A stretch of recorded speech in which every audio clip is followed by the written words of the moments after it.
Today I'm going to take you back to the days of the Neanderthals. Well, maybe not back that far. But to a time where lenses had not been thought of yet. And the next best thing was a hole. I'm talking about the wonderful world of solography. Solography? Solargraphy. The wonderful world of solargraphy. Solography. I don't know. This is how it's spelt.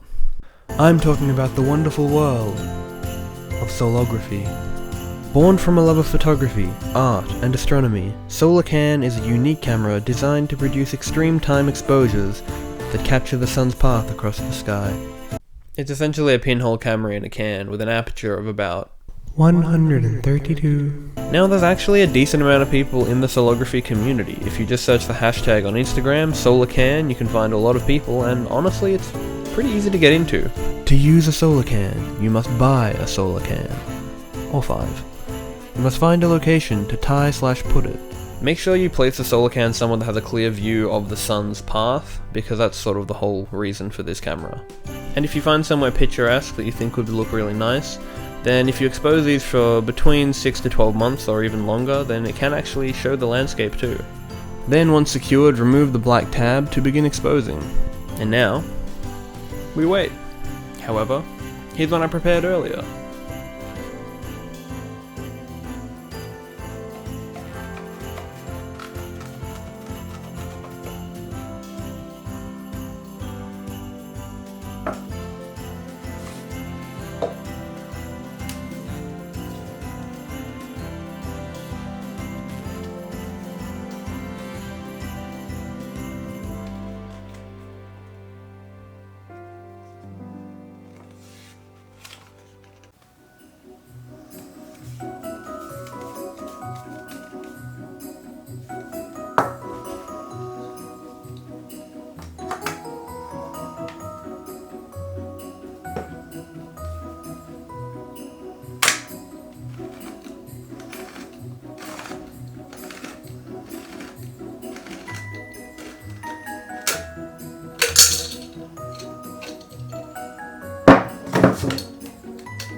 Immediately once you've opened your can, you want to put your photo paper into your scanner, if you have a scanner. If not, you can always use your phone.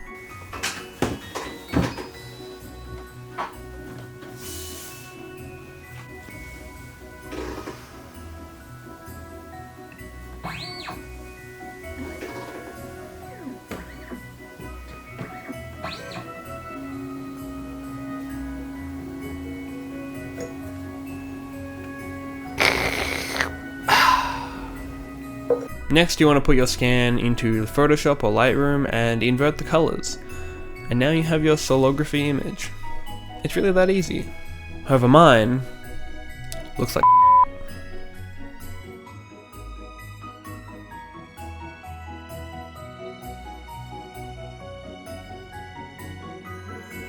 Now I'm definitely going to attribute my failure to user error.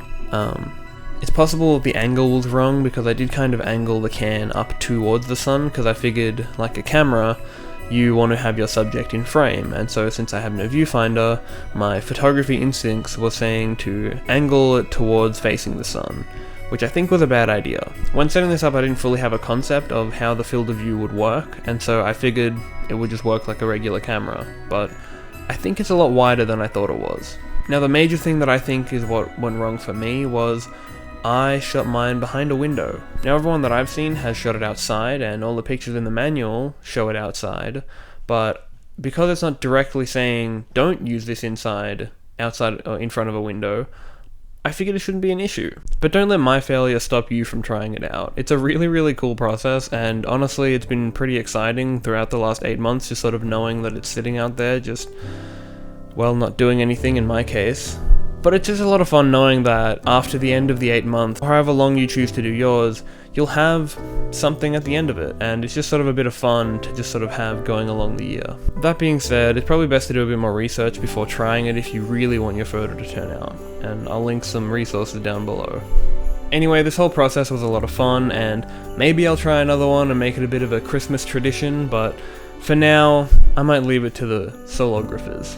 And for you budding solographers who do actually want to try this, make sure you just try and zip tie it to a tree or something like that outside that's a bit more simple and probably a bit more likely to actually work.